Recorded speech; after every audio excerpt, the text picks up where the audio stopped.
model today.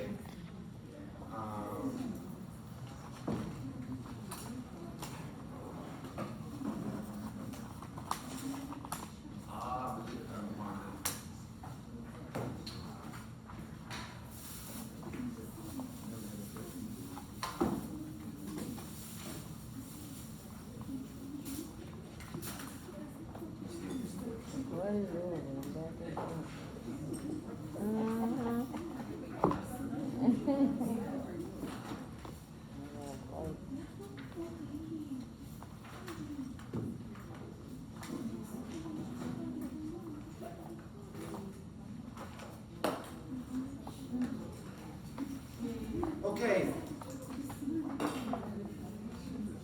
So it's kind of thin. It's kind of thin again this morning. Weather situation? Brad, Kiana, where my people? The next class is online only, and a lot of the people that don't have your labs today didn't feel like it was necessary to drive down here to class. Yeah, this is an amazing group. This is an amazing group. Why are you saying that? Well, we are Brad, because when you run for national office, you have my vote, okay? All right. I know this is just practice for you. This ain't your calling in life, this pharmacy stuff. You're going to be a big-time politician. I have politics. But again, I'm just going to keep on saying it, okay? And I joke with Kiani, but I'm saying to everybody, encourage your classmates to come to class. Not just this class, I'm saying this is your lifeline right now, in a sense. I mean, you know, the Creator, or whatever you believe in first, and then your family and yourselves. But we need to be here and in school as much as possible. So for those that are here, in spite of the inclement weather, kudos. There y'all will be on bonus point. Earn something. Earn my respect.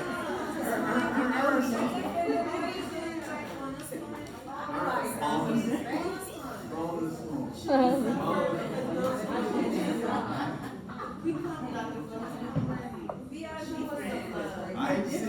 Hey, Fred, what's going to happen this Friday? So we're going to have a test on Monday, so I'm going to have 4 classes Friday? Yeah, because the material is going to be on the exam. Yeah, okay. Okay. Yeah. It's the following Friday that you have. There's going to be a boycott, right? Yeah. All right. Okay, so here's the deal. So up until this point with this infusion model, we've been talking about what happens drug concentrations and amounts of drug in the body during the infusion. We talked about loading dose, which happens. We're going to give the loading dose right along with the infusion. They're going to be pretty much concurrently administered. So let's spend a few minutes talking about what happens once I turn the infusion off, once I discontinue the infusion. Post-infusion pharmacokinetics. Okay. Because usually at some point in time, we discontinue the infusion. Does that make sense? I mean, if somebody's comatose or for whatever reason, they might be on an infusion or something for the rest of their life, but for most patients, at some point in time, we're going to stop the infusion, right? So I'm going to try to explain to you what happens, and then I'm going to actually put the equations on the board, okay? But if you get the concept, then when I write the equation, it should make sense. So we can use this equation, C is equal to C steady state times 1 minus e to the power negative KEL times T. Up until this equation, and remember now, C steady state is K0 divided by KEL times V. So I just substitute C steady state in like we talked about a couple of days ago. This equation governs plasma drug concentrations as long as the infusion is going. Okay. Up until the point we turn it off. So if I run that infusion for 5 hours and discontinue it at 5 hours, that T is 5 hours. Mm-hmm. If I run this infusion for 3 hours and I shut it down, that T would be 3 hours. Does that make sense? So this equation governs plasma concentrations during and all the way up to the time I turn the infusion off. That makes sense, right? What's gonna happen when I turn the infusion? I'm gonna give us three choices. What's gonna happen when I discontinue the infusion to drug concentration in the plasma? Are they gonna go up, down, or are they gonna stay the same? Up, down, or stay the same? When I discontinue putting drug into the body. Down. Beautiful. It's gonna go down. It can't go nowhere but down. It ain't gonna stay the same. You got elimination occurring. So once I discontinue the infusion, the drug concentration in the plasma are gonna go down. Very good. Not only are they gonna go down, they're gonna go down in a first order fashion. First order. C is equal to C0 times E to the power negative KL times T. One of the types of problem I had on your exams, and folks say, oh, no, fella, we didn't study that, you know. That you don't forget in a PK course. So it's gonna go down in a first order fashion. So if we know what the concentration is when we turn the pump off, when we discontinue the infusion, then to figure out what's going on after the infusion, all we need to do is put as our C0 value, and that C was C0 times E to the power negative KL times T.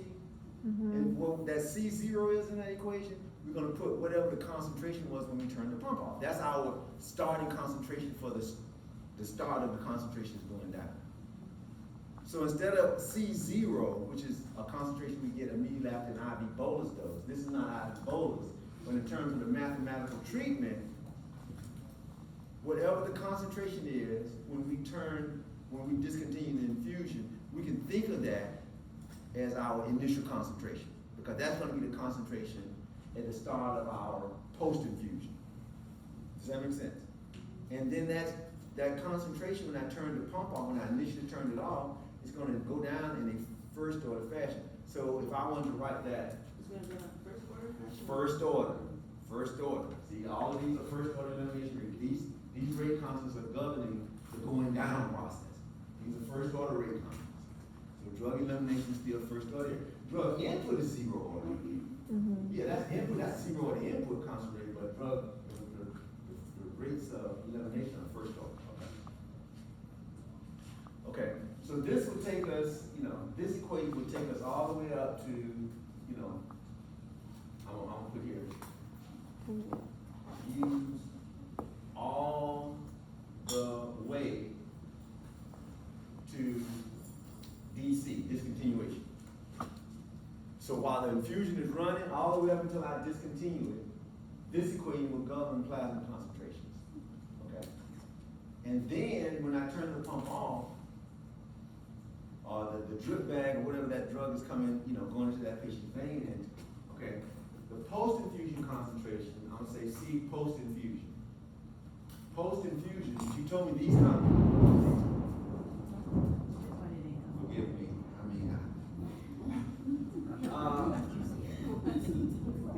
I get nothing, I didn't mean no harm, You've already told me these concentrations are going to be going down, and I added they're going to be going down in first order fashion. So the post-infusion concentrations are just concentrations from where I turn the pump off times E to the power negative KEL times T, where T in this equation is the post-infusion time. Post-infusion time. So I'll give you an example. Okay. So this top equation would take me all the way up to C off. You said you understood that concept, right? Whenever I discontinue the infusion, whatever that concentration is when I turn the pump off is governed by this equation. That's the concentration that's going to be right here. If I happen to infuse all the way to steady state, if I infuse to steady state, then C off will be the same thing as C steady state. But if I turn that pump off, if I discontinue that infusion before I reach steady state, this value right here is going to be something less than steady state. This value is still governed by this equation. Okay. So in laboratory yesterday, I hope you got a good feel for that. We only had time to do a couple of practice problems, but an infusion does not necessarily have to go all the way to steady state. For instance, what if I'm infusing the drug and that patient develops a hypersensitivity to that compound that we didn't know about? We're infusing it, But now that, we're gonna shut that joker down there. We're not gonna reset. So there are reasons, what if we're infusing that drug and that patient starts to show signs of toxicity that we didn't anticipate? We're gonna shut it down, slow it, you follow what I'm saying? So there can be circumstances under which we don't infuse all the way to steady state. So, but this equation governs that still. Even though we have C steady state in this equation, remember that was a substitution from K0 divided by V times KL. So if that drug has a half-life of 2 hours, what we said in the laboratory yesterday and in class yesterday, that it would take approximately 10 hours to reach steady state. But if that patient starts showing signs of toxicity or hypersensitivity or whatever the case would be, we might have to shut that thing down after an hour. Well, we're not gonna reach the steady state, but this, if we put 1 hour in here, it would still tell us what that concentration was at 1 hour. Okay? Okay. So whatever the concentration is, when we turn the pump off, we get that C off. And this is not, they talk about the concept in your textbook, but they don't use the same kind of equation. They got it, the equations to me are too bulky. So I'm splitting it up and I'm piggybacking on what we already know, okay? So this C off value is the C that's governed by this equation right here. If we reach steady state, then C off would be C steady state.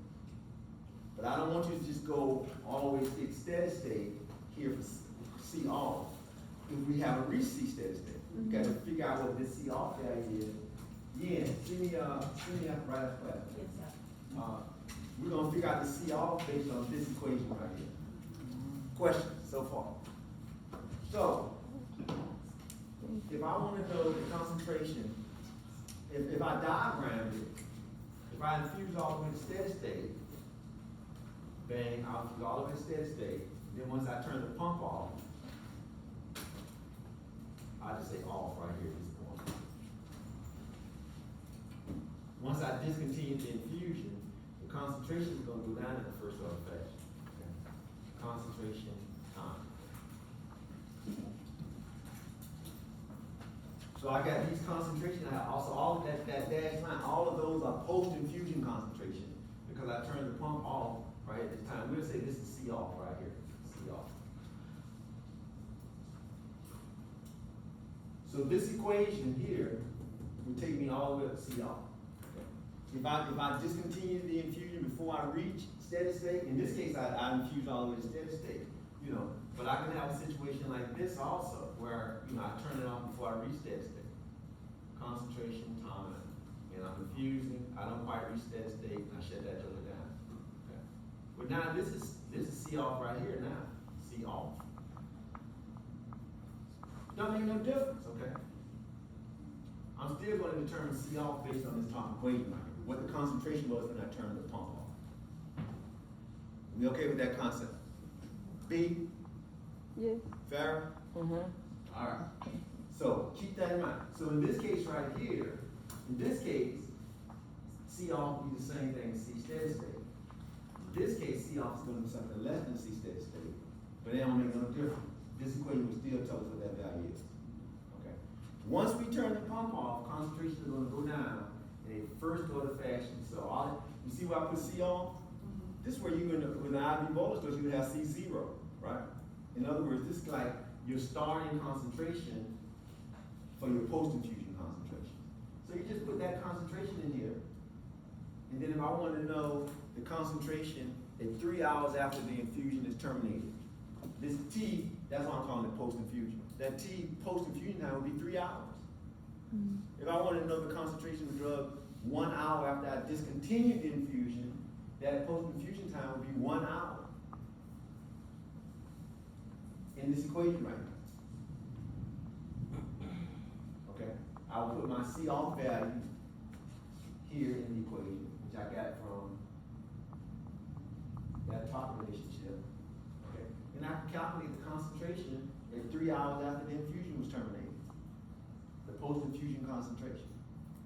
If I want to know how long it would take to reach 2 milligrams per liter after I turn the infusion off, I would put the post-infusion concentration as 2 milligrams per liter, and I would solve for T.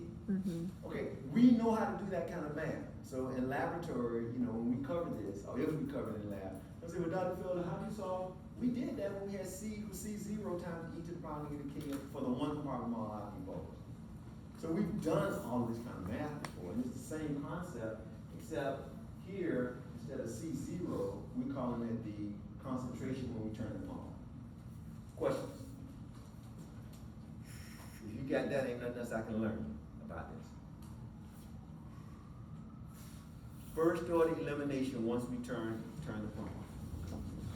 So don't go, in this infusion, you know, every year when I teach this course and I test on this, a lot of students screw it up on examination. If this infusion, let's just say for the sake of discussion, if this infusion from here to here, I'm just making up something.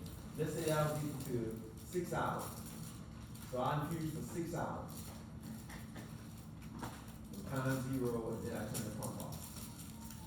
And then I ask you, what's the concentration at 2 hours post-infusion? And we can say it's 2 hours time. I have students do all kinds of stuff. Okay. They'll take this equation, the top equation, and I say, okay, what's the concentration right here at 2 hours post-infusion? They'll take an equation like this and say, okay, well, the concentration is C steady state, whatever C steady state is, and then they'll put 8 hours in there for T, because it was 6 hours during the infusion, 2 hours post-infusion. That's wrong. That's right, that's wrong. No, I'm not saying you're wrong. What you're saying is right, but I'm saying, I'm trying to explain the concept to you so you won't put wrong times in the equation and stuff like that.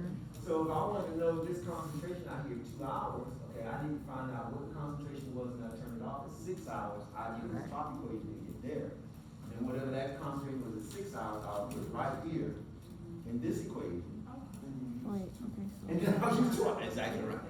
Now, I don't know how to explain it any better than that, so I've tried to explain it in diagrams to you what's going on. Now, let me say it another way. Because it's different ways folks can ask questions or present a situation.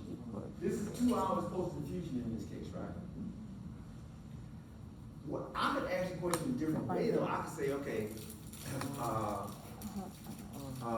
the infusion ran for 6 hours. I can tell you that the infusion, I'm saying mean, but you could be presented this in real life, okay? The infusion ran for 6 hours, runs for 6 hours. What's the concentration of drug 8 hours after the start of the infusion? That's the same thing, saying 2 hours post-infusion. After the start of the infusion, if I tell you that it ran for 6 hours, what's the concentration 8 hours from the start of the infusion? It's the same scenario as this. That's 2 hours post-infusion. Everybody follow what I'm saying? Yeah. Probably use that 8 for post. Yeah, it would be 8 hours post-infusion. If I said that, if I tell you, would have to have that information. You'd have to know how long the infusion ran. But if I'm telling you it ran for 6 hours, what's the concentration at 8 hours from the start of the infusion? You got to recognize, if you understand the concept, that that's 2 hours post-infusion. 2 hours post-infusion is 8 hours from the start of the infusion in this scenario, right? So those are the 2 main ways that you could see the question posed. But you answered the most important question right at the start of our discussion. You recognize that the concentration is going to go down, and I've already told you also that in most instances, at some point in time, that infusion is going to have to be discontinued. It could be a situation like this, where it's discontinued at steady state, or prior to we reach the steady state. Yes, ma'am. So just in case I asked a question about the time. How do you know if you reach steady state? You asked that in the lab and in class. I know we said the concentrations are the same, but like in substitution for C off. So how do you know? The same. The answer is the same. Okay. You in real life, you know you reach steady state when you get 2 concentrations that are the same value. But I'm saying in terms of when it's off, like when you enter in post infusion. How do you know, like, if it stopped before C steady state or like if you're in post? Yeah, he has to tell you. And I mean, if you just do a strictly math, it don't make no difference. It's going to cover either one of those. Okay, so it doesn't matter if you take This C right here, it don't make no difference. Right. I mean, if that's, But the way he works, that's he's what you gonna ask. do it. You said you can also deduce steady state for off. So I'm thinking, if you could just use C steady state for all, do we really need to do that entire math? To just see? You can use C steady state for only if you're at steady state. Okay, so you just need to know that you're in steady state. Yeah, but in real life, that's what the same question you asked me in the lab and in the class yesterday, then that would have to be confirmed. Okay, you have to confirm. In a patient, I mean in real life. In real life. But let's just say an actual patient is receiving a real patient. Y'all better check us sports fans because I can, you know, when I get that red wine, I can get real creative when I'm writing. Okay, a real person. Autumn is asking, how do you know you're at steady state? And I said in real life, if you get two concentrations, you know, the physician orders blood sticks, blood draws, and I get two concentrations at different times, and it's the same concentration, I would know I was in steady state. But let's just say a situation occurs where I'm infusing a real and actual patient, and I had to immediately shut the infusion down. I could just take one drug concentration, one stick, and send it to the laboratory to find out what the actual C-off value is. And stick it in this equation right here. You follow what I'm saying? Whatever that concentration is, right when the point I turn it down, whether it's at steady state or not, that's the value I want to put in. You follow what I'm saying? So in a real patient, you know, just say, well, hey, you know, we got to shut this thing down, you know. So let me just get a draw, you know, get a tube of blood or whatever, shut it on down. And, you know, this is an important part because let's just say, for instance, that patient started developing signs of drug toxicity. And we know the therapeutic range of that drug. You know, we know the minimum effective concentration and we know the minimum toxic concentration. But you know, in different patients, the minimum effective concentration in me could be different than in you. So it's like we've come up with this infusion rate that we think is going to get this patient to C steady state within that minimum effective concentration. But let's just say this is one of these patients that has a lower minimum effective concentration than the average person. So we're thinking that this patient has a minimum effective concentration of 10 milligrams per liter. Well, here's a patient that has a minimum concentration of maybe 3 or 4 milligrams per liter. Everybody follow what I'm saying? So if the minimum effective concentration is lower than that patient, it's a good chance that the toxic level is going to be, you know, everything is going to probably shift down. So now we're infusing the drug, and our calculations and everything were fine, but hey, here's an outlier patient. So now we need to shut the infusion down. But then it's good to know how to calculate times to reach a certain concentration after the infusion because that patient might have to be monitored very, very closely. You know, once we shut this pump down to make sure that, you know, the patient is safe and okay or whatever. So we could estimate using these types of equations how long it's going to take to come back down to some certain safe level in the plasma for the drug concentration to come back down. In other words, let's say if a safe level is 2 milligrams per liter, we could estimate how long it would take to reach 2 milligrams per liter. So the doctor might say, okay, well, hey, we need that patient monitored and watched very closely for the next 2 or 3 hours, whatever that time. That's what I'm saying.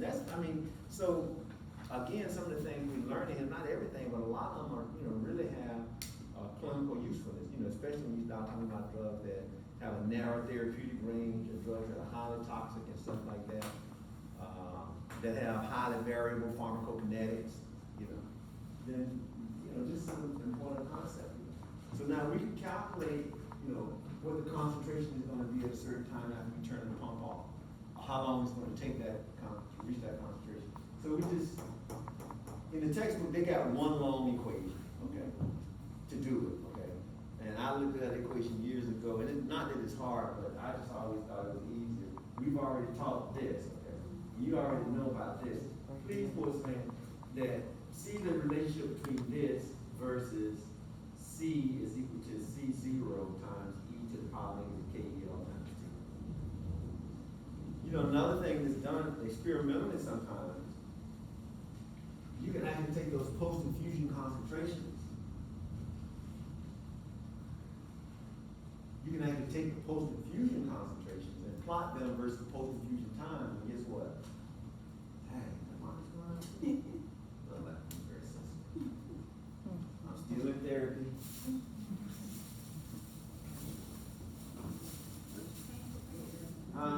You know why I get thinking about that? You said it's not working? I say you can't. Oh, I thought you said the it's not working. Are you telling Well, yourself? I told the guy too that it wasn't working either.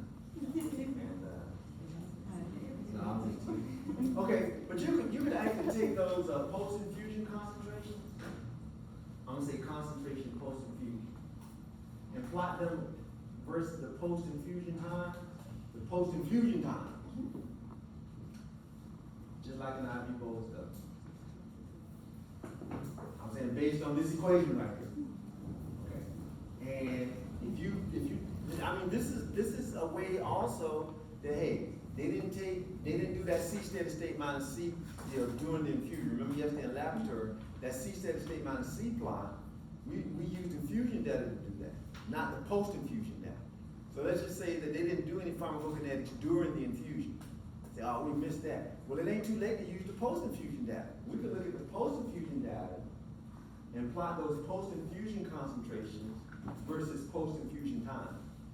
So if it's 30 minutes, we draw a sample at 30 minutes after the infusion, that's a post-infusion 30-minute sample. This time down here will be 30 minutes on the x-axis. These are post-infusion concentrations. Well, guess what? We put our ruler to that, or a fancy calculator or whatever. The slope of this line, based on this equation, if we take the logarithm of both sides, the slope of this line is going to be negative KL. What's the intercept right here? If we use this equation in the linear form. Huh? It would be the concentration when that turns the pump off. It would, cause this equation in logarithm form says that the logarithm of CPI is equal to the logarithm of CR minus KL times T, post-infusion concentration. So sometimes this technique is used experimentally because sometimes, back to your question, Oliver, sometimes nobody determined what the concentration was when we turned the pump off. We didn't draw a blood sample, okay, but we could use this method here and back extrapolate all the way to the y-axis and estimate what the concentration was when the pump was turned off. Okay. And we just post infusion. So again, it all goes back to, that IV bolus dose in the one compartment model that in this equation right here. So I was a little bit disappointed during our review the other day when, I asked you all to calculate. What's the one-track mind? C0, and a lot of folks like, fella, that's gone. That's like ancient. This you can't forget. Because it applies to so many different things in pharmacokinetics. Now we know. If you can forgive us this one time. Credit, give us grace, credit us. Okay, so that's all I have. Any questions? That's it for the infusion model. I have a question. You mentioned earlier that it takes 10 hours to reach steady state. Were you just saying that as like an If the half-life is 2 hours, we would say 10 hours. If the half-life is 4 hours, you wouldn't be a steady state in 10 hours.